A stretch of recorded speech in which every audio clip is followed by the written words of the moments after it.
कर लिए सबने? कि उससे पहले मैं एक चीज बता दूं आपको, सब लोग चाहते हैं अपना घर हो, अपनी चर्च हो, तो उसके लिए हमने बिल्डिंग फंड के लिए भी एक बॉक्स रखा हुआ है। तो जरूरी नहीं है, हम नहीं चाहते कि आप 1000 डालें, जो भी आपकी इच्छा हो आप उसमें डाल सकते हैं, ताकि आने वाले दिनों में हम अपने चर्च के लिए प्रॉपर्टी खरीद सकें। आमीन। तो हम वचन की तरफ जाएंगे। हम एक बार ताली बजा के पास्टर सैम का स्टेज पे स्वागत करेंगे। सब ताली बजाएंगे।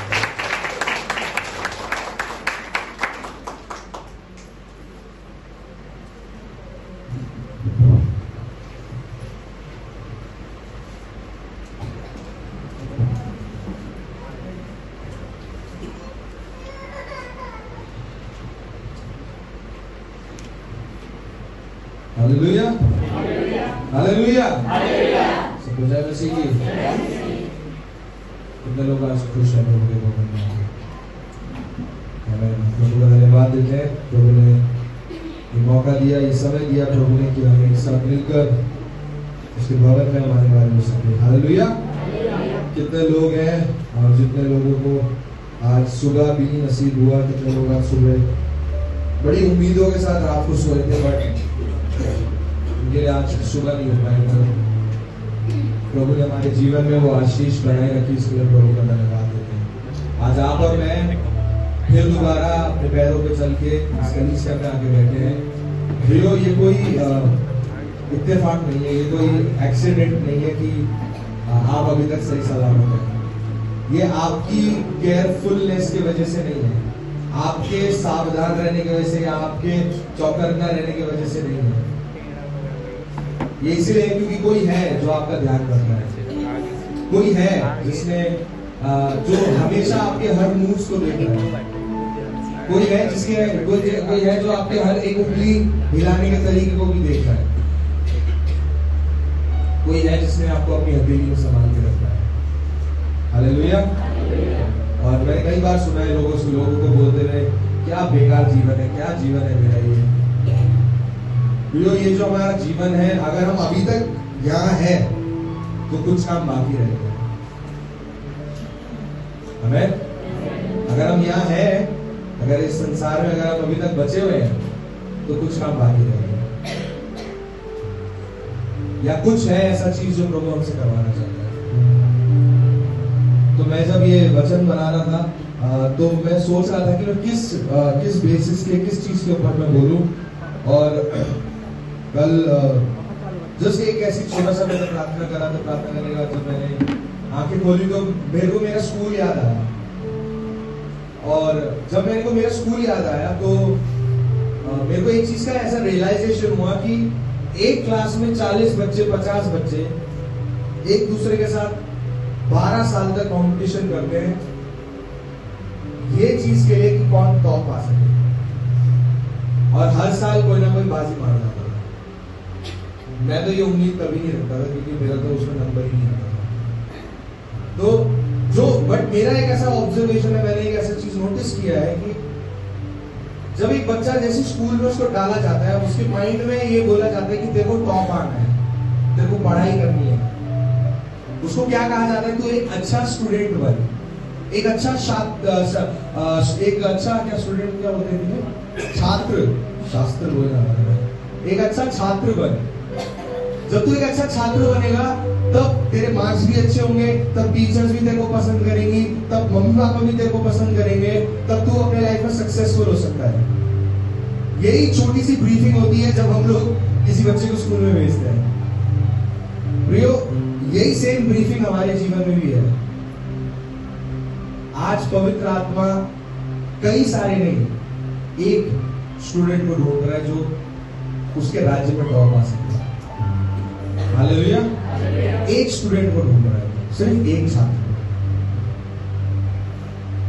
और ये बहुत मुश्किल है क्योंकि हम सबके जीवन में कॉम्प्रोमाइजेस बहुत है। इसलिए पवित्र आत्मा जो एक स्टूडेंट को ढूंढ रहा है, अगर वो अपने जीवन में एक क्षेत्र में अच्छा है तो वो दूसरे क्षेत्र में खराब है। अगर वो व्यक्ति अपने परिवार के साथ अच्छा है तो वो अपने दोस्तों के साथ खराब है। अगर वो अपने दोस्तों के साथ अच्छा है तो वो अपने परिवार के साथ खराब है। अगर वो अपने पड़ोसी के साथ अच्छा है, पर वो अपनी कलीसिया के साथ खराब है। कोई अपने कलीसिया के साथ अच्छा है, पर अपने पड़ोसी को देख भी नहीं सकता। इसलिए पवित्र आत्मा हमेशा एक ऐसे व्यक्ति को ढूंढ रहा है जो उसके राज्य में प्रॉपर स्टूडेंट हो, जो प्रॉपर उससे प्रेम करता हो, जिसके लिए सिर्फ वही एक प्रायोरिटी हो। आज हमारे जीवन में बहुत सारी अलग अलग प्रायोरिटी है, बहुत सारी अलग अलग जरूरतें हैं, और वो जरूरतों को पूरा करने के चक्कर में हम ये भूल जाते हैं कि हमारी जरूरत एक्चुअली कौन है। आप अपनी बाइबल को अगर खोलें, दूसरा इतिहास उसका 16 का 9, ये वचन मैं चाहता हूं आज जब आप पढ़े ये वचन, तो आप ये वचन आपसे बातें करें आज। देख यहोवा की दृष्टि सारी पृथ्वी पर इसलिए फिरती रहती है कि जिनका मन उसकी ओर निष्कपट रहता है, उसकी सहायता में वह अपनी सामर्थ्य दिखाए। बस देख यहोवा की दृष्टि सारी पृथ्वी पर इसलिए फिरती रहती है। क्या करते रहती है? फिरती रहती है, मतलब वो इधर उधर घूमती रहती है। सब बोलिए, घूमती रहती है, घूमती रहती है। हेलो चर्च, कलीसिया, घूमती रहती है। किसकी ओर घूमती है? जिसका मन उसकी ओर निष्कपट रहता है, जिसका मन उसकी ओर निष्कपट रहता है, मतलब उसका मन में प्रभु के अलावा और कुछ भी नहीं है, उसको सिर्फ प्रभु चाहिए। His only desire is God, सिर्फ प्रभु चाहिए। और उसके बाद क्या कहता है? उनकी सहायता में वो अपनी सामर्थ्य दिखाएगा। हालेलुया। आपके पास प्रभु का सामर्थ्य आया है, नहीं आया है? अगर नहीं आया है तो उसका जवाब नहीं है। आप प्रभु के सामर्थ्य में भरे हैं, नहीं भरे हैं, तो उसका जवाब यहां लिखा है। क्योंकि सामर्थ्य में वो सिर्फ उसी को भरता है, आत्मा में सिर्फ उसी को भरता है जिसका मन उसकी ओर निष्कपट है। हालेलुया। उसके मन में और कुछ नहीं है, कुछ भी गंदगी नहीं है।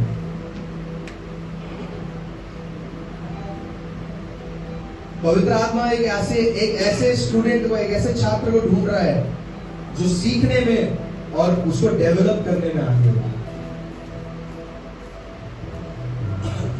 आप जानते हैं कि सबसे डरावना पार्ट क्या है इसका?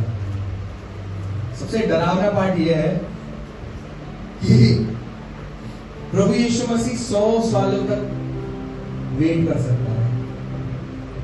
100 सालों तक वो इंतजार कर सकता है उस एक स्टूडेंट के लिए। और जब मैं ये सोचता हूं तो मेरे को ना बिल्कुल वो क्या बोलते हैं, रोंगटे खड़े हो जाते हैं कि प्रभु 100 साल तक इंतजार कर सकता है एक व्यक्ति के लिए। वो 400 साल खामोश रहा, उसके बाद प्रभु यीशु मसीह आया। 400 साल में कितनी पीढ़ी निकल गई होगी, कितने लोग जिए होंगे, मरे होंगे। वो 400 साल तक चुप रहा।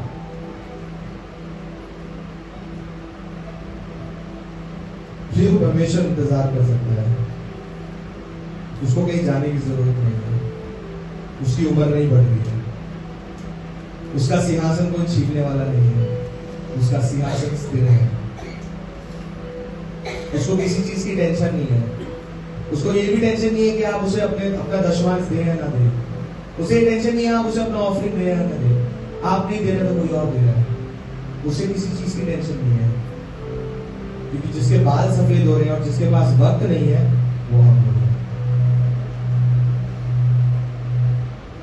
हमारे पास समय नहीं है। मैं ये नहीं बोल रहा हूं कि प्रभु यीशु मसीह जल्दी आने वाले हैं इसलिए हमारे पास समय नहीं है। नहीं, हमारे पास वैसे भी समय नहीं है। हम बूढ़े हो रहे हैं धीरे धीरे। जब हम एक दिन बर्थडे सेलिब्रेट करते हैं, हमें हैप्पी बर्थडे नहीं बोलना चाहिए, हमें हैप्पी एक और दिन बूढ़े होना दिन वाला बोलना चाहिए। क्योंकि आप एक दिन और बूढ़े हो गए, आपने 1 साल और काट लिया इस पृथ्वी में। सो परमेश्वर तो 100 साल तक इंतजार कर सकता है उस एक ऐसे स्टूडेंट के लिए सदियों इंतजार कर सकता है, पर जिसके पास समय नहीं है वो हम लोग हैं।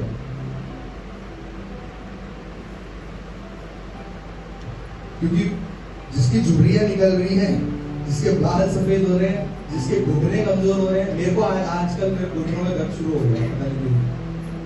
मैं आजकल पैर में बैंडेज बांध के घूम रहा हूँ, मेरे घुटनों में दर्द शुरू हो गया। प्रभु यीशु मसीह के घुटनों में दर्द नहीं हो रहा है, वो बूढ़ा नहीं हो रहा है, उसके पास समय ही समय है, पर आपके पास और हमारे पास समय नहीं है। हर दिन जब आप सुबह उठते हैं, आप एक दिन और बूढ़े हो चुके हैं। उसके अगले दिन फिर दोबारा उठेंगे, आप एक और दिन बूढ़े हो चुके हैं। और आप किस प्रकार अपने दिन को गुजारते हैं आप खुद जानते हैं। हमारा बुढ़ापा हमें पकड़ रहा है।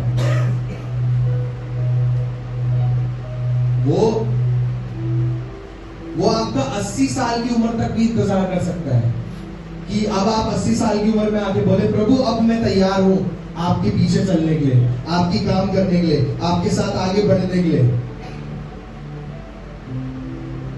80 साल की उम्र में आप तैयार है? प्रभु बोल रहे मैं भी तैयार हूं, क्योंकि आपने अपना बेस्ट जब आप अपने हेल्थ में थे तब आपने अपना जीवन काम में गुजार दिया।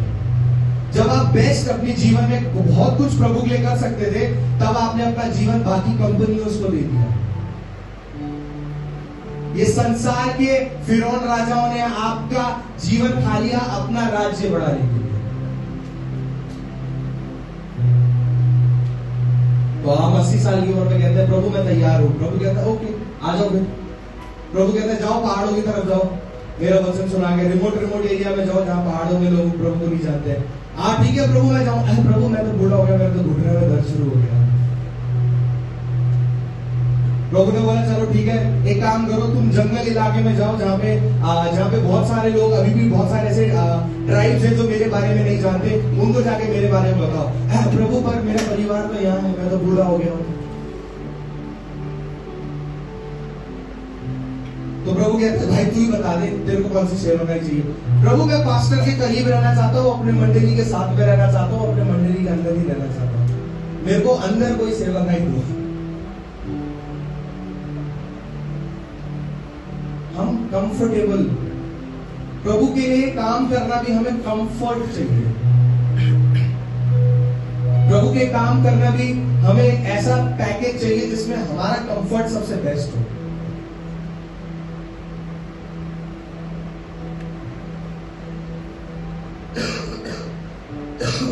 हमें समझना जरूरी है उम्र किसकी बढ़ रही है, किसकी बढ़ रही है उम्र।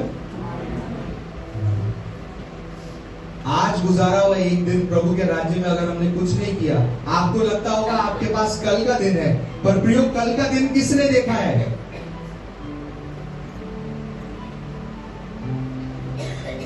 हम कहते हैं अभी तो हम सिर्फ 20 साल के हैं, पर आपको क्या पता 21 साल तक आप जिंदा रहो कि नहीं रहो, किसको पता है, किसने देखा है कल।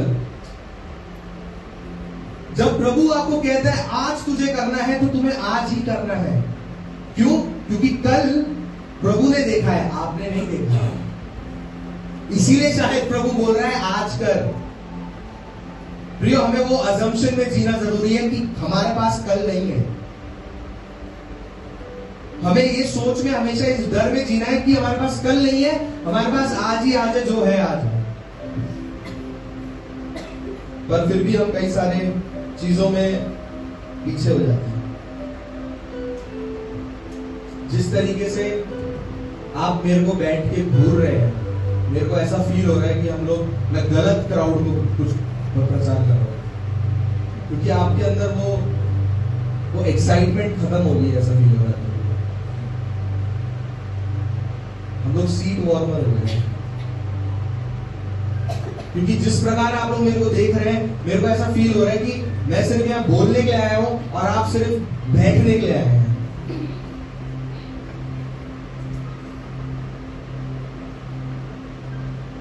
हमारी कलीसिया में जीवन की कमी है।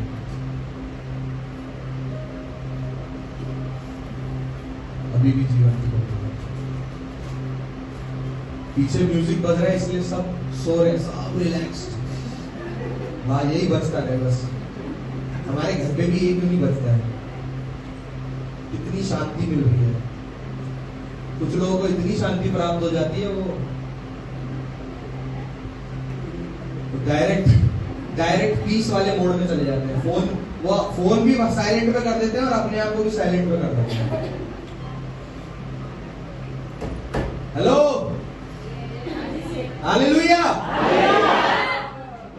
आप लोगों से हालेलुया निकलवाना इतना मुश्किल काम है, सीरियसली। प्रचारक को कोशिश करना होता है ये बोलने के लिए कि कुछ बोले सामने से, है बोल दो भैया आप लोग, क्योंकि जब आप आगे से रिस्पॉन्स नहीं कर रहे होते तो मेरे को ऐसा फील हो रहा होता है मैं दीवारों से ही बातें कर लूं, क्योंकि प्रैक्टिकली आप लोग भी तो वही कर रहे हैं। आप लोग सब खामोश है, ना आपके चेहरे पे मुस्कुराहट है, ना आप आमीन बोल रहे हैं, ना आप हालेलुया बोल रहे हैं, ना आपके मुंह से कुछ शब्द निकल रहा है। प्रियो, दिस इज एग्जैक्टली यही चीज के बारे में मैं बोल रहा हूँ कि पवित्र आत्मा वो एक ऐसा स्टूडेंट ढूंढ रहा है जो वचन सुनते टाइम भी उसकी आत्मा में प्रभु बोलने लगे।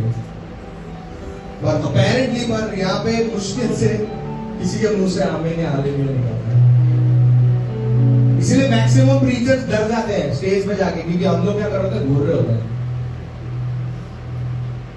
पावर में यहाँ से बोलकर गए कि फोन को साइलेंट करो, आपने गलत समझ लिया, अपने आप को साइलेंट पर डाल दिया। फोन को बोला अभी थोड़ी देर में किसी का फोन बज जाएगा। अच्छा हुआ, प्लीज साइलेंट मोड में रहना, कोई वाइब्रेट मोड में मत चले जाना, क्योंकि सब सारे चेयर कांपने लग रहे हैं, हो रहा है सबके चेयर। हम लोग अपनी कलीसिया में किस प्रकार से बैठते हैं? हम लोग अपनी कलीसिया में जब आराधना होती है, जब वचन चल रहा होता है, जब कुछ भी हो रहा होता है, हम किस तरीके से बैठते हैं? हमारा बॉडी लैंग्वेज क्या है? वो बॉडी लैंग्वेज भी प्रभु की आत्मा को आपकी ओर अट्रैक्ट कर सकता है।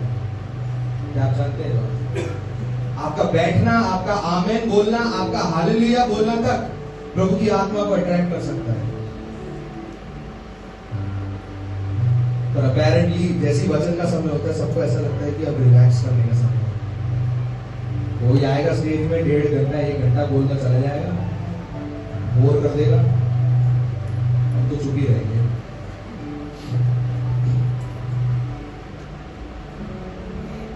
कुछ होना हो, कोई आत्मा, कोई और आत्मा निकले ना निकले, ये जो अनकंफर्टेबल होने की जो खामोश रहने वाली आत्मा है, इसको पहले तो ये जीवन ज्योति कलीसिया से निकलना जरूरी है, क्योंकि इसके साथ मैच नहीं हो रहा ना उनके साथ। हमें क्योंकि कलीसिया के साथ ये वर्ड मैच नहीं हो रहा है। नाम है जीवन ज्योति और विश्वासी है खामोश और चुप, जो कि बिल्कुल भी मैच नहीं कर रहा है हमारा टाइटल को। हम में से कई सारे लोग इस प्रकार बैठे हैं जैसे कि हम लोग मूवी थिएटर में बैठे हैं, एकदम रिलैक्स, चिल, कुछ नहीं करना है। थोड़ा सा टाइम पहले में आराधना करने के लिए होता है, वर्शिप लीडर उठा देते हैं, थोड़ा सा नचवा देते हैं, उसके बाद बैठो, उसके बाद तो बैठना ही है। तो प्रियो, अगर मैं आपको बताऊं कि ये जो बैठना, खामोश बैठना है, यही आपके जीवन में सबसे बड़ा बॉन्डेज है, यही आपके जीवन में सबसे बड़ा बंधन है, आपका खामोश बैठना। कलीसिया में जब प्रभु का वचन आपसे बात कर रहा है, आपकी जुबान से हालेलुया निकलवाना पड़ रहा है, वही आपके जीवन में सबसे बड़ा बॉन्डेज है। और प्रियो, ये बॉन्डेज टूटना जरूरी है, ये बंधन टूटना जरूरी है। हम क्या कहते हैं? यीशु के नाम से सामर्थ मिली है, उसके बाद क्या बोलते हैं? जंजीर टूटे। ये जंजीर यहां से टूटनी चाहिए, क्योंकि सबके मुंह में इतनी बड़ी बड़ी जंजीरें लगी हुई है, जो आपका मुंह खुलने से आपको अलाउ नहीं कर रहा, जो आपको रोक के रखा है। क्रिश्चियनिटी ने किस चीज को जन्माया है? क्रिश्चियनिटी ने, ये क्रिश्चियन जो हम बोलते हैं, इसने किस चीज को जन्माया है? इसने सिर्फ कमजोर विश्वासियों को जन्माया है।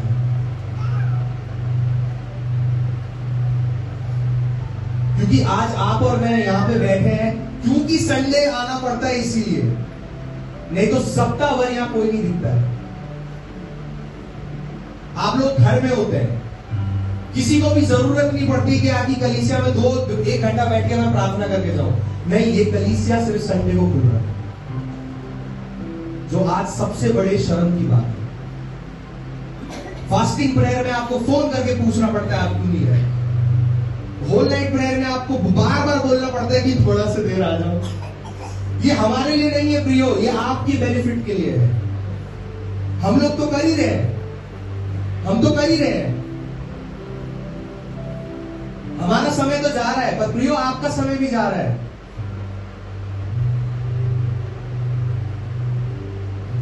पास्टर को यहां से रिक्वेस्ट करने की जरूरत नहीं है कि आप लोग आए, वो आपका रिस्पॉन्सिबिलिटी है आना। आशीष किसको चाहिए? आपको चाहिए। बंधन से किसको आजादी चाहिए? आपको चाहिए। चंगाई किसको चाहिए? आपको चाहिए। तो आना किसको पड़ेगा? किसको? हम लोग। ये बहुत अंदर की बात है, सीक्रेट है, पर मसीह लोगों ने सिर्फ कमजोर विश्वासियों को जन्माया है। और ये बहुत दुख की बात है, क्योंकि प्रभु की जब हमारी तरफ देख रहा है तो वो इंप्रेस नहीं है, वो खुश नहीं है, एक्साइटेड नहीं है। उसके अंदर पटाखे नहीं फूट रहे हमें देख के।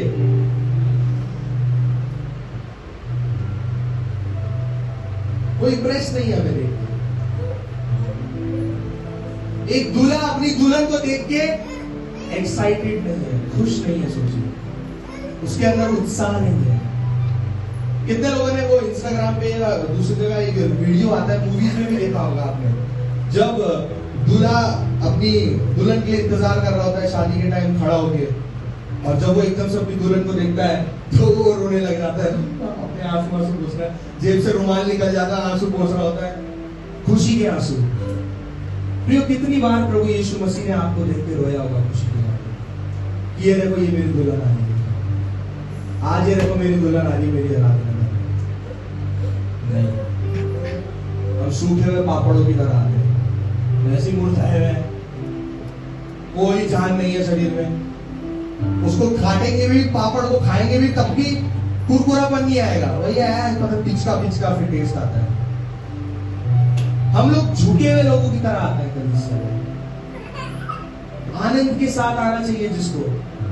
जब हमारा दूल्हा, आप जानते हैं ना बाइबल में हमें क्या कहा गया है, कलीसिया को क्या कहा गया है? दुल्हन। और हमारा दूल्हा कौन है? यीशु मसीह। क्या दूल्हा आपको देख के उत्साहित हो रहा है? क्या दूल्हा आपको देख के खुश है? क्या जब आप आराधना करते हैं तो क्या दूल्हा अपने स्वर्गदूत को बोलता है चुप चुप चुप चुप, देखो मेरे बेटी का गाना, मेरा बेटा गाना, तुम 2 मिनट रुको, तुम लोग करते रहते हो आराधना, पहले मेरे को मेरे बेटे और बेटी को सुनो। कितनी बार दूल्हे ने ये बोला होगा? कितनी बार दूल्हा खुशी के मारे अपने आंखों से अपने आंसू को पोंछा है जब आप लोग कलीसिया में। परमेश्वर का आत्मा आपको छूना चाहता है, पर आप बहुत बिजी हैं, आप लोगों का ध्यान नहीं रखता। हम लोग क्या कर रहे हैं मुझे नहीं पता है। हम लोग संडे इसलिए आए क्योंकि संडे से ही सब लोग चर्च में आ रहे थे। एक रिलीजन प्रैक्टिस बन गई, एक रिलीजियस प्रैक्टिस बन गई कि संडे को चर्च जाना है। प्रियो, आज हमारे जीवन में जो बंधन को टूट रहा है वो ये रिलीजियस प्रैक्टिस के बंधन को। फिर सिर्फ संडे ही चर्च का दिन है। प्रियो, संडे चर्च का दिन नहीं है, संडे ही सिर्फ प्रभु का दिन नहीं है, हर दिन प्रभु का दिन है। हालेलुया, हर दिन प्रभु का दिन है, हर दिन प्रभु आपका इंतजार करता है। आपको क्या लगता है संडे अब आप आ रहे हैं तो प्रभु ये इंतजार कर रहा है कि अब मेरा बेटा बेटी आ रहा है? वो हर दिन जब सुबह आप उठते हैं तब वो आपका इंतजार कर रहा होता है, तब वो आपका वेट कर रहा होता है कि अब ये मेरे नाम को बुलाएगा। यहाँ पे प्रभु का वचन क्या कहता है? अभी हमने थोड़ी देर पहले जो पढ़ा, वो कहता है कि यहोवा की दृष्टि सारी पृथ्वी पर इसलिए फिरती रहती है कि जिसका मन उसकी ओर निष्कपट रहता है, उनकी सहायता में वो अपना सामर्थ्य दिखाएगा। वो वेट करता है अपने स्वर्गदूतों को ऑर्डर देने के लिए कि हमारी रक्षा के लिए जाए, हमारी मदद के लिए जाए, पर कोई पुकारेगा तब। इसलिए तो यह कह रहे हैं वो पूरी पृथ्वी पे फिरता ही रहता है। कोई तो बुलाओ मुझे, कोई तो मेरे को बुलाओ, देखो मेरे अंदर सामर्थ्य, आई कैन डू इट। सिर्फ प्रियो संडे प्रभु गला फाड़ के चिल्लाने से कि प्रभु मेरे को आपकी जरूरत है बोलने से प्रभु आपके जीवन में नहीं आएगा। आई एम सो सॉरी, मैं आज थोड़ा रफ बोल रहा हूं, बट हमें इस चीज को समझना जरूरी है, क्योंकि आपके पास और मेरे पास समय नहीं है आपस में चिकनी चुपड़ी बातें करने का, आपस में क्या ग्रुप बना के बैठने का, आपस में एक दूसरे के बारे में बोलने का हमारे पास टाइम नहीं है। जितना टाइम आप उसमें वेस्ट कर रहे हैं उतने में हमारा भी टाइम उतना ही निकल रहा है। पर फर्क ये है कि हम अगर प्रभु का काम कर रहे हैं तो आप चुगली कर रहे हैं। और आज कई सारे विश्वासी उस जगह ही इसीलिए है क्योंकि उन्होंने वहीं रहना ठान लिया है। Sunday Christians will never grow. रविवार वाले मसीह कभी भी अपने लाइफ में बढ़ेंगे। They will always remain stale। हमेशा वो सूखे में पापड़ की तरह रहेंगे। There is no crisp in them। कोई कुरकुरापन नहीं है, कोई अलग बात नहीं है उनके अंदर, सब मुरझाए। प्रभु मदद कर दो। प्रभु ने आपको गनगन करने के लिए नहीं बोला है, प्रभु ने आपको अपने स्वर्गदूतों को ऑर्डर देने के लिए बोला है। हालेलुया। प्रभु का वचन कहता है हम स्वर्गदूतों का न्याय करेंगे। इसका मतलब है जब जब हमने बुलाया है प्रभु के नाम को और स्वर्गदूत नहीं आया तो एंड के टाइम पे हम उनका न्याय करेंगे। भाई अब बताओ क्यों नहीं आए? पर आप जानते हैं कि प्रभु आपका न्याय करेगा क्योंकि आपने कितनी बार प्रभु के नाम को नहीं पुकारा। आपके जीवन में प्रॉब्लम होती है, आप पता नहीं किसको बुलाते हैं। और जैसे मैंने बोला प्रभु 100 साल भी इंतजार कर सकता है। ये बात सोच के मेरा फ्यूज उड़ जाता है। मतलब हम लोग कह रहे हैं कि प्रभु हम आपके राज्य में काम करना चाहते हैं, ये करना चाहते हैं, वो करना चाहते हैं। ये बोलते बोलते हमारा 80 साल गुजर जाता है। करना चाहते हैं बोल के करेंगे कब? वो चाहत में जीवन गुजर गया ऐसा हो जाएगा। You want to do it, कब करोगे? प्रभु आपके राज्य में आगे बढ़ना चाहता हूं। हम तो सिर्फ तब बढ़ेंगे जब पास्टर जी हमें मौका देंगे। कहां लिखा बाइबल में कि पास्टर विश्वासी को मौका देता है आगे बढ़ने का? लिखा? हाँ? पास्टर कलीसिया में सिर्फ विश्वासियों की अगुवाई करने के लिए। अगुवाई का मतलब जानते हैं? उनको बताने के लिए कि ये सही है गलत है। पर आजकल के जनरेशन में वो गलत वर्ड सुनना भी नहीं चाहते। हम सही है सिर्फ यही बोलो, हमने कुछ नहीं किया सिर्फ यही बोलो। नहीं बोलोगे हम चर्चा में छोड़ देंगे। बताओ भाई,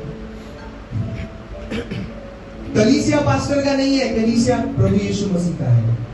ये जीवन ज्योति चर्च पास्टर भरत कार्की का नहीं है, ये जीवन ज्योति चर्च प्रभु यीशु मसीह का है।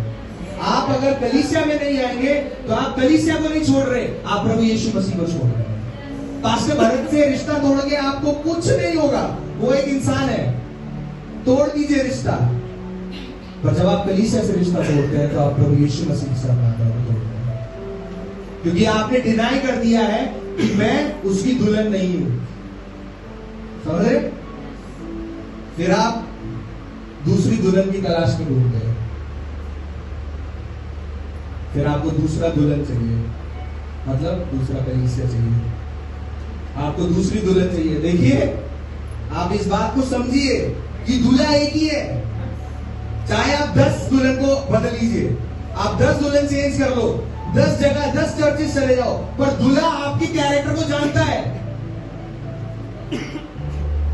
दूल्हा ये जानता है कि आप कैसे हो, तो आप प्रभु को बेवकूफ नहीं बना सकते। अगर मेरे को पता है मेरी दुल्हन कैसी है, तो अगर वो मेकअप चेंज करके आ जाएगी तो मेरे को क्या वो और सुंदर लगने लगेगी? नहीं, वो जैसी है मुझे पता है वो कैसी है। प्रियो, इस बात से हमें ये हमारा माइंड जो है ना, ये बहुत ज्यादा ब्लॉक होता है। शैतान ने इतना ज्यादा इसको ब्लॉक करके रखा है ना, आप लोग कुछ सही सोच ही नहीं पाते। मेरे हिसाब से मतलब मेरा मानना ऐसा, मेरे को नहीं पता आप लोगों को क्या मानना है, बट मेरा मानना ऐसा, जो कलीसिया में अपने कलीसिया के साथ विश्वास योग्य नहीं है, वो प्रभु के साथ विश्वास योग्य नहीं है। चाहे वो ये हो, चाहे वो दूसरी कलीसिया हो, चाहे वो संसार में जितनी भी कलीसिया है वो हो, एक विश्वासी जो अपने कलीसिया के साथ विश्वास योग्य नहीं है, वो प्रभु के साथ विश्वास योग्य नहीं है, क्योंकि वो पवित्र आत्मा में एक अच्छा स्टूडेंट नहीं बन पाएगा। और आज प्रभु यीशु मसीह वो बेटर स्टूडेंट को ढूंढ रहा है। आज प्रभु यीशु मसीह उस ऐसे एक स्टूडेंट को ढूंढ रहा है जो सचमुच निष्कपट रूप से प्रभु से प्रेम करे। देखिए, मेरा काम है यहाँ से बोलना, मैं बोल के चले जाऊंगा। आपका काम है सुनना, आप सुन भी रहे हो, मैं मना नहीं कर रहा हूं। कई सारे लोग भीड़ में सुनते हैं, पर कई सारे लोग भीड़ में ग्रहण करते हैं। हालेलुया। सुनना काफी नहीं है प्रियो, ग्रहण करना जरूरी है, उसको मानना जरूरी है। पास्टर भरत ने 4 हफ्ते पहले क्या प्रचार किया, अगर मैं किसी से पूछूं, किसी को कोई आइडिया नहीं। अनटिल और अनलेस आप लोगों ने नोट्स बनाए होंगे तो आप पीछे जा सकते हैं देखने के लिए कि हाँ ये बोला था। बट अगर मैं पूछूं अभी कि पास्टर भरत ने 4 हफ्ते पहले या मैंने 2 हफ्ते पहले क्या बोला था, बहुत कम लोगों को मालूम होगा। क्यों? क्योंकि सुनने वाले अधिक है, पर ग्रहण करने वाले सिर्फ उनके हैं। और आज यही कलीसिया की सबसे बड़ी प्रॉब्लम है। प्रियो, हमारे पास एक राजा है, हमारे पास एक राजा है जो आपकी फीलिंग्स को, आपकी फीलिंग्स से वो छू जाता है उसका दिल। जब आप रोते हैं, जब आपकी आंखों में आंसू आते हैं, तो ऐसा हमारा परमेश्वर रोबोट नहीं है। जब आप रोते हैं तो वो आपके साथ होता है, जब आप हंसते हैं तो वो आपके साथ हंसता है, जब आप मेहनत करते हैं तो वो आपके साथ मेहनत करता है। जो फीलिंग से आप गुजर रहे होते हैं, मैं आपको एक गारंटी देता हूं, आपका प्रभु भी उसी फीलिंग से गुजर रहा है। आज हमें से कई सारे लोगों के हृदय में बहुत ज्यादा चोट होगा। प्रियो, मैं आपको 100% बोल रहा हूं, प्रभु आपको देख के रोता है। प्रभु इसलिए नहीं रोता क्योंकि आप परेशानी में पड़े हैं, पर वो इसलिए रोता है क्योंकि आपने पुकारने वाले को भूल गए। वो बगल में खड़ा होकर बार बार बोले जा रहा है। देखिए, प्रभु की आवाज बहुत कम लोग सुन पाते हैं, और मेरी आप बात मानिए, जो सुन पाता है उससे पूछिए कि प्रभु किस तरीके से हमारे जीवन में कार्य करता है।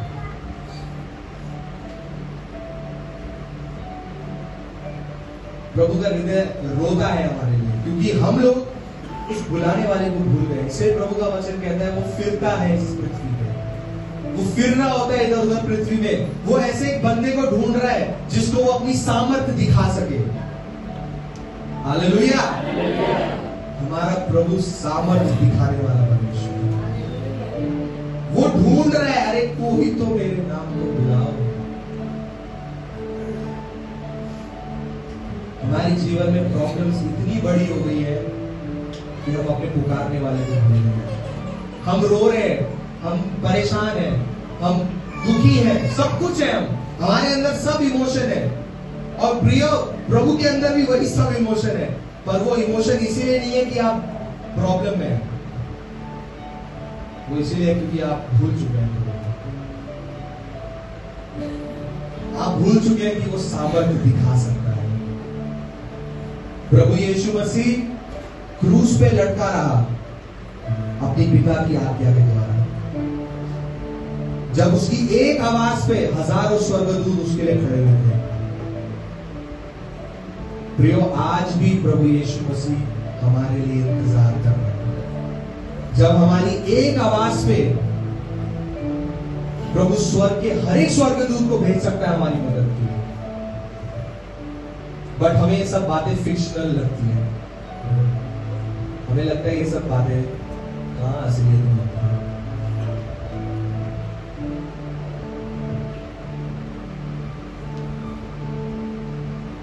मैं कुछ दिन पहले ये चीज सोच रहा था, मैंने बाइबल में जब ये चीज पढ़ी तो मेरे को बड़ा इंटरेस्टिंग लगा ये बात, जो याकूब की पत्री 2:23 में लिखा है। वो ये कहता है कि और पवित्र शास्त्र का ये वचन पूरा हुआ कि इब्राहिम ने परमेश्वर की प्रतिज्ञा की और ये उसके लिए धर्मी गिना गया और वो परमेश्वर का मित्र कहलाया।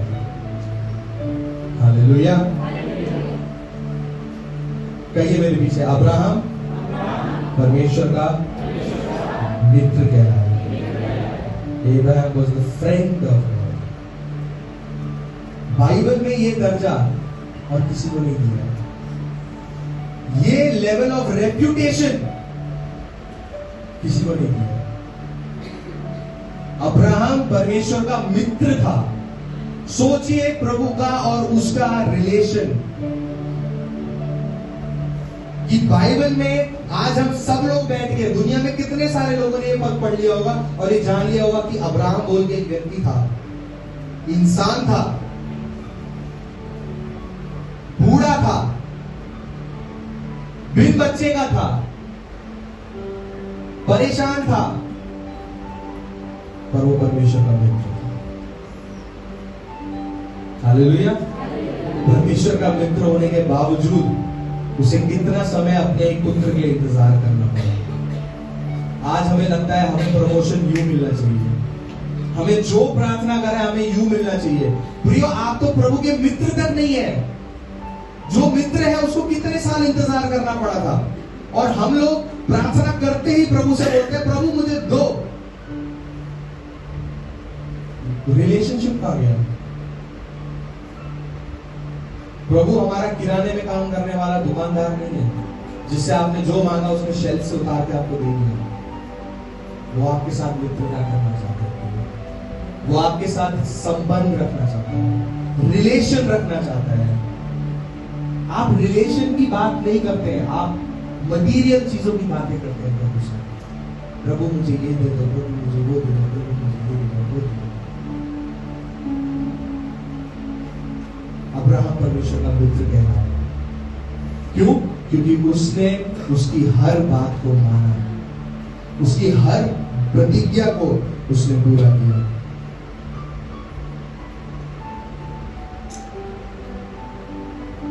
क्या आप आज वहां हैं जहां आत्मिक रूप में आपको होना चाहिए? क्या आपका आत्मिक पोजीशन उस स्तर पर है जहां पे प्रभु एक्सपेक्ट करता है आपसे? आप मेरे सामने अच्छे से बात कर सकते हैं, पर आप मेरे पीठ पीछे उतना ही बुरा बोल सकते हैं, तो आपका स्तर अभी भी प्रभु के साथ नहीं है। आप मेरे सामने मुस्कुराहट के साथ बात कर सकते हैं, पर आपकी मुस्कुराहट के पीछे बहुत बड़ा आपका हाथ है कि आपको पता है कि आपने मेरे बारे में क्या बोला। प्रियो, इसी प्रकार वो व्यक्ति जो दूसरे के बारे में बुराई करता है उसके साथ अच्छा संबंध नहीं रख पाता। इसी प्रकार अगर आपने प्रभु के साथ अच्छा संबंध नहीं रखा है तो प्रभु आपके बारे में क्या बोले? अब्राहम को बोला है वो मेरा मित्र है, हम क्या है? हमारे पास सबके पास एक जवाब रेडी रहता है, हम तो बेटा और बेटी है। हम बेटा और बेटी भी नहीं है, हम सिर्फ एक विश्वासी हैं, उस पर विश्वास करने वाले, बस। और वो काफी नहीं है।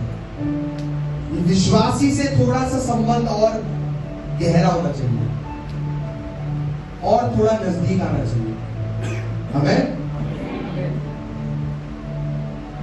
जो चीज आप आत्मिक रूप में करते हैं वो आप संडे स्कूल में नहीं सीख पाते। संडे स्कूल में आपको बाइबल के बारे में सिखाते हैं, पर संडे स्कूल में आपको आत्मिक रूप में डूबने के बारे में नहीं सिखाते। आत्मा आपसे किस प्रकार बोलती है ये आपको नहीं सिखाते हैं।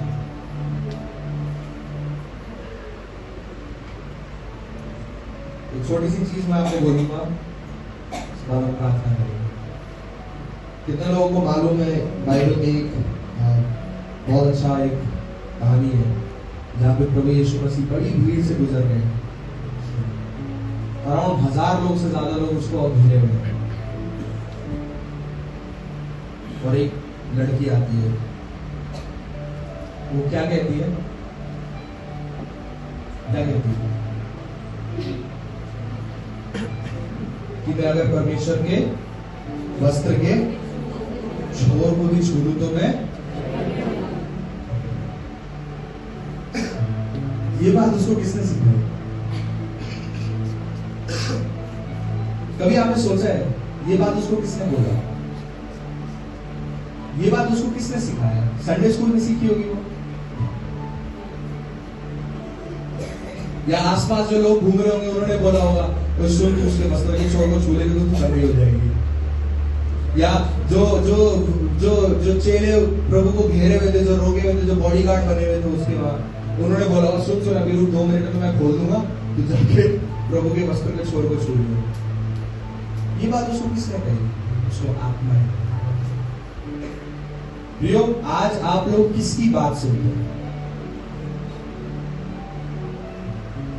एक शारीरिक आत्मा है जो आपकी हर जरूरतों को पूरा करने के लिए आपसे बार बार बोलता है, मुझे भूख लग रही है खाना दे, मुझे ये करना है वो कर, मुझे यहां जाना है चल। ये हमारा शारीरिक है। तो प्रियो, आत्मा की बात बहुत कम लोग सुनते हैं। मुझे आज चर्च जाना है पर बाहर तो बारिश हो रही है, तो दिख जाएगी। मेरे को बहुत फनी लगता है कि जब बारिश हो रही होती है और विश्वासी कलीसिया नहीं आती, मेरे को बहुत फनी लगता है। और फिर वही विश्वासी अगले संडे आके हाँ करते हैं, कितना मजाक लगता है कि बारिश होते टाइम मुश्किल के समय आप प्रभु के भवन में नहीं आ सके, कितना कंफर्टेबल होना चाहते हो आप? आप जानते हैं, एक बार मैं इसलिए बोल रहा हूं, आप सोच रहे होंगे तुम क्यों बोल रहे हो, तुम्हारा घर तो यही है, नीचे उतर के तो आना है तुम लोग। और अब हर एक लोगों का एक दिन था, हर एक लोगों का एक समय था। जब हम लोग कलीसिया जाते थे तो हमारा कलीसिया 11 किलोमीटर दूर था, मुनीरका से कालका जी 11 किलोमीटर दूर था। और मैं और पापा हम लोग बाइक में जाते थे।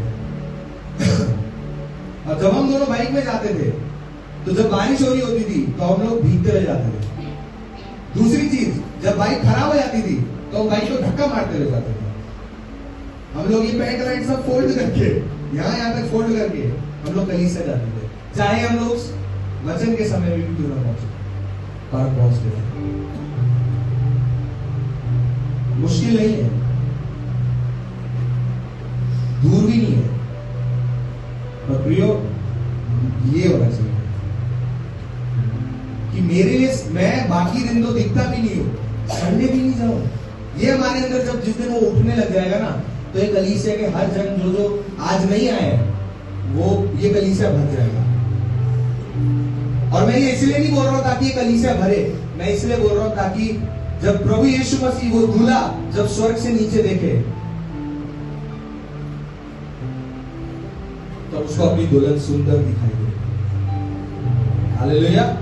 तब उसको अपनी दुल्हन को देख के उत्साह महसूस हो, तब उसको अपनी दुल्हन को देख के प्रेम महसूस हो। तो ये लड़की जो प्रभु यीशु मसीह के छोर को छूने वाली बात हम कर रहे थे, उस लड़की ने अंदर से आत्मा से बोला, अगर मैं प्रभु यीशु मसीह के छोर को, वस्त्र के छोर को भी छू लूं तो मैं चंगी हो जाऊंगी। और वो गई, जगह बनाते बनाते बनाते बनाते, 1000 लोगों से निकलना आसान नहीं है, वो गई। और उसने जब उसको छुआ होगा तो ऑलमोस्ट मेरे को ऐसा फील होता है उसने डाइव मारा होगा, मतलब डाइव मार के ऐसे पकड़ा होगा और छू लिया और वो चले गए। फिर उसके बाद क्या हुआ? हाँ नहीं, प्रभु ने क्या पूछा? वाह, क्या सवाल उठाया प्रभु ने, किसने मुझे छुआ?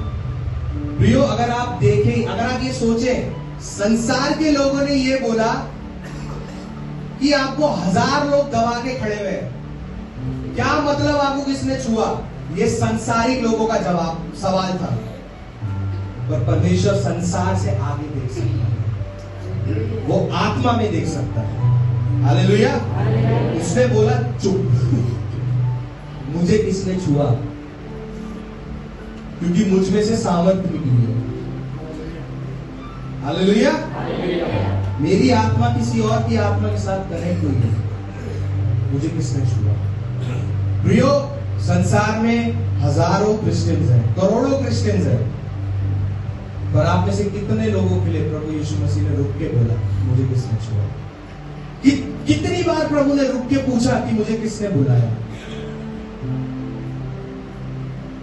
कितनी बार उसने ये बोला होगा कि मेरे अंदर से सामर्थ्य निकली है? और फिर वो चर्च के लोग भी यही बोल रहे होंगे, अरे ये पागल हो गया, किसने छुआ बोलते हो, इतने सारे लोग चिपक के खड़े हैं।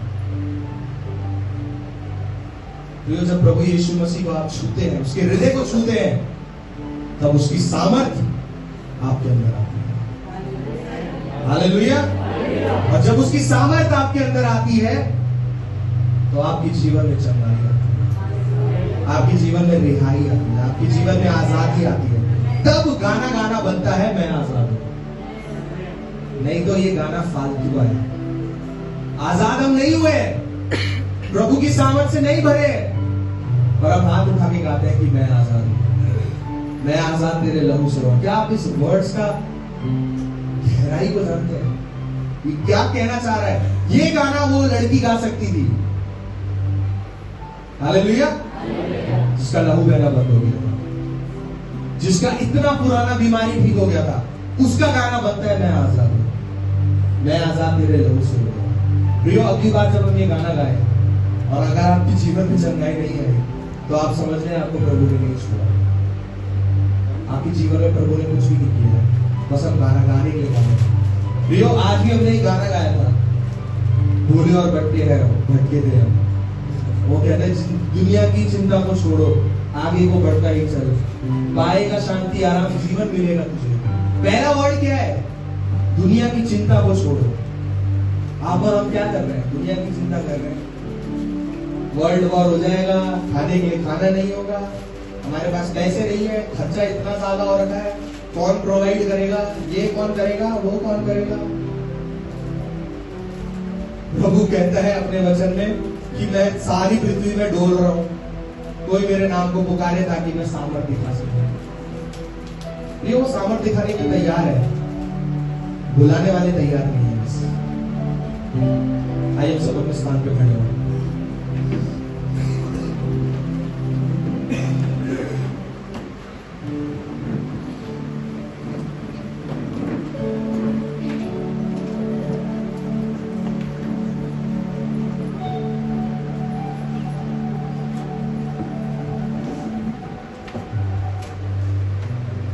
एक चीज मैं आपको बताना चाह रहा हूँ, ये बहुत फनी है। अगर आप बाइबल में देखेंगे तो जो दाऊद है ना, वो अनैतिक रूप में सबसे गलत आदमी है। अगर आप बाइबल पढ़ा होगा आपने, अगर आपको दाऊद की हिस्ट्री के बारे में मालूम होगा, तो दाऊद इमोरली अनैतिक रूप में सबसे गलत आदमी है, क्योंकि वो व्यक्ति व्यभिचारी है, दुराचारी है, पापी है, सब कुछ गलत गलत काम उसने किए। पर फिर भी आज दाऊद को लोग ज्यादा रेपुटेशन देते हैं, इसलिए हम क्या गाना गाते हैं? जब परमेश्वर का आत्मा मेरे मन में है, मैं नाचूंगा दाऊद की तरह, है ना? गाना है ना, मैं गाऊंगा दाऊद की तरह। और आपको उसकी हिस्ट्री पता है दाऊद की? मैं व्यभिचार करूंगा, मैं अपने बेस्ट फ्रेंड की अपनी वाइफ के साथ सोऊंगा, मैं दूसरों की हत्या करूंगा। पर दूसरी तरफ सॉल को गलत माना जाता है, उसका रेपुटेशन इतना अच्छा नहीं है बाइबल में।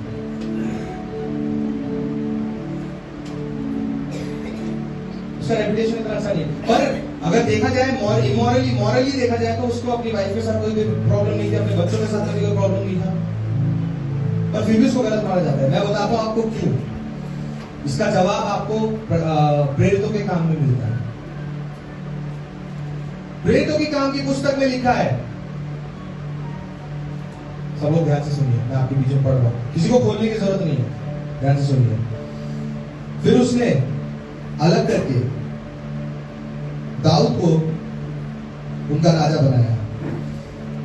फिर उसने साउल को अलग करके दाऊद को उनका राजा बनाया, जिनके विषय में उसने गवाही दी, मुझे एक ऐसा मनुष्य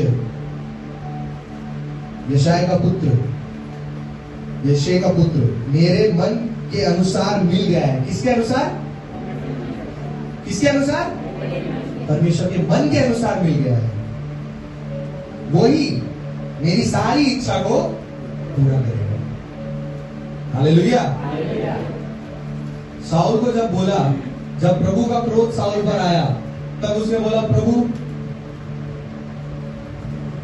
प्लीज मेरा राज्य मत लो, मेरा सिंहासन मत लो, मेरे लोगों को मत लो, मेरे इसको मत लो, मेरे उसको मत लो, प्लीज। उसने सॉरी बोला ताकि वो अपनी संसार की चीजें रख सके। आज हम और आप क्यों सॉरी बोलते हैं? आज प्रभु को सॉरी बोलने का हमारा मेन रीजन क्या है? यो साउल की तरह नहीं बनना है। अपनी संसार की चीजों को रखने के लिए प्रभु को हम 2-4 बार सॉरी बोल देते हैं, जो कि सही नहीं है। पर प्रियो, जब दाऊद को ये मालूम पड़ा कि परमेश्वर उससे नाखुश है, तब उसने कहा, प्रभु मेरा सिंहासन ले लो, मेरा राज्य ले लो, मेरा ये आर्टिफिशियल मुकुट ले लो, मेरे पास जितना धन है सब ले लो, पर प्रभु मुझसे अपनी आत्मा मत लो। हालेलुया। इसीलिए प्रभु यीशु मसीह दाऊद की संतान कहा जाता है। क्या कहा जाता है? दाऊद की संतान। दोनों, अगर आपका कैरेक्टर खराब है और आपका हृदय प्रभु को छू चुका है, तो प्रभु ने आपके हर एक खराब कैरेक्टर को प्रभु ने अपने लहू से धोकर शुद्ध कर दिया। हालेलुया। आप पापी थे, पर आज आप प्रभु यीशु मसीह के हैं। आमीन। आपने गलती की थी, आपका एक पास्ट था, आपका एक बीता हुआ कल था जिसमें आप बहुत बुरे इंसान थे, पर आज आप प्रभु के लहू के द्वारा नए बनाए गए। इसीलिए आज जब आप प्रभु के सामने जाते हैं, तो प्रभु यीशु मसीह हमारी गवाही देता है। और इससे बड़ा एडवोकेट, इससे बड़ा वकील हमें जरूरत नहीं है कि प्रभु यीशु मसीह खुद हमारा वकील है पिता के सामने, कि ये मेरा बेटा है। अगर मैं आपका बेटा हूं तो ये भी आपका बेटा है। हालेलुया। क्योंकि मेरे लहू के द्वारा इसके हर पाप साफ हुए गए हैं। इसीलिए आप और हम स्वर्ग के भागीदारी बनते हैं। ये पवित्र आत्मा आज भी एक ऐसे छात्र को ढूंढ रहा है जो प्रभु के लिए उसके नाम को पुकार सके और प्रभु अपनी सामर्थ आपके जीवन में दिखा सके। हालेलुया। हम सब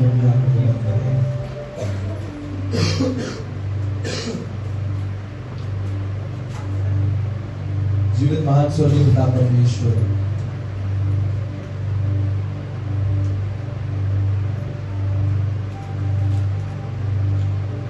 प्रभु जो छात्र, प्रभु जो स्टूडेंट आप ढूंढ रहे हैं प्रभु आप वो मुझे बनाइए।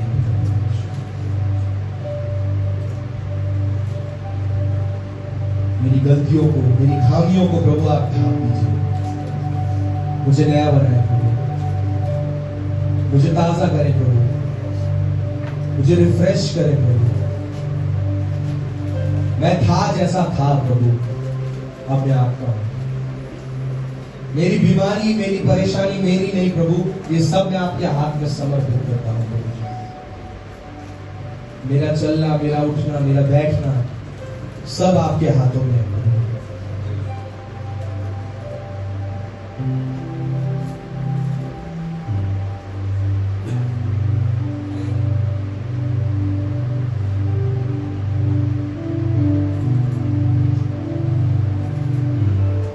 प्रभु मैं आज आपके सामने आया हूं प्रभु। प्रभु मैं जैसा भी हूं आपके सामने हूं प्रभु। मैं कुछ छुपा नहीं सकता प्रभु आपसे, मैं कुछ बदल नहीं सकता प्रभु, पर मैं ये प्रार्थना करता हूं प्रभु, आपने इस नाकाबिल व्यक्ति को काबिल बनाया है प्रभु। आपने इस पापी को अपना पुत्र कहकर बुलाया है प्रभु। प्रभु मैं सिर्फ आपके उस प्रेम के लिए धन्यवाद करता हूं प्रभु। आज आप मुझे ऐसा बनाए प्रभु कि मैं आपके हृदय को छूने वाला हो सकूं। जब आप प्रभु स्वर्ग से अपनी दुल्हन को देखे प्रभु, तो आप प्रभु गर्व महसूस करें। जब आप स्वर्ग से अपनी दुल्हन को देखे प्रभु, तो प्रभु आपको प्रभु उत्साहित महसूस होने वाला है। हमारे प्रति प्रभु प्रेम बढ़ने वाला हो सके प्रभु, आप हमें ऐसा बनाए प्रभु। मैं आपको पसंद आऊं प्रभु, आपके हृदय को भाऊं प्रभु, ऐसा आप प्रभु मुझे बनाए।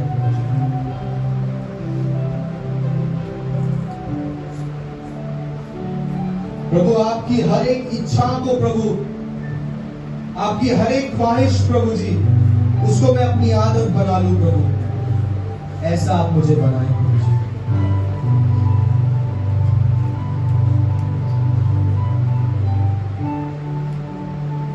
Father, we need you, Lord.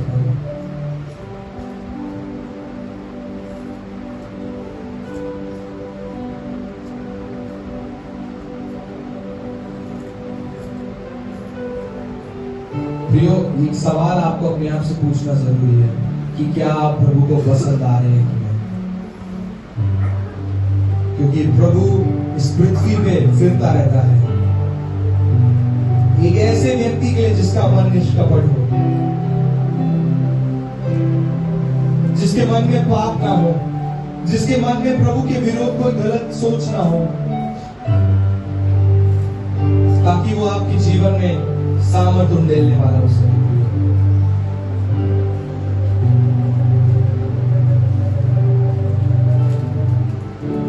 ये समय आपका चुप खड़े रहने का नहीं है, ये समय आपको अपने आप से सवाल करने का है, उससे प्रार्थना करने का है कि प्रभु आप मुझे परिवर्तित करें, मुझे बदलिए प्रभु।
Transform करें प्रभु,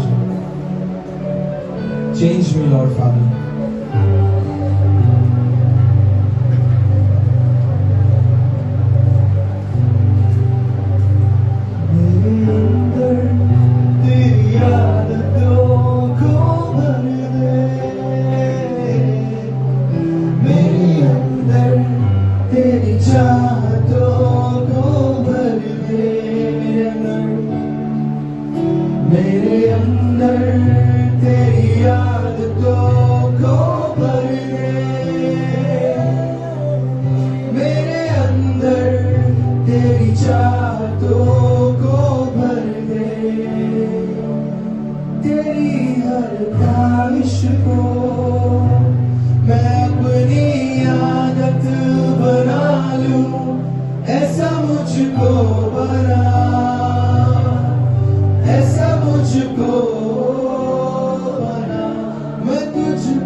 मैं वो व्यक्ति बन सकूं प्रभु जिस पे आप अपनी सामर्थ को दे रहे प्रभु जी।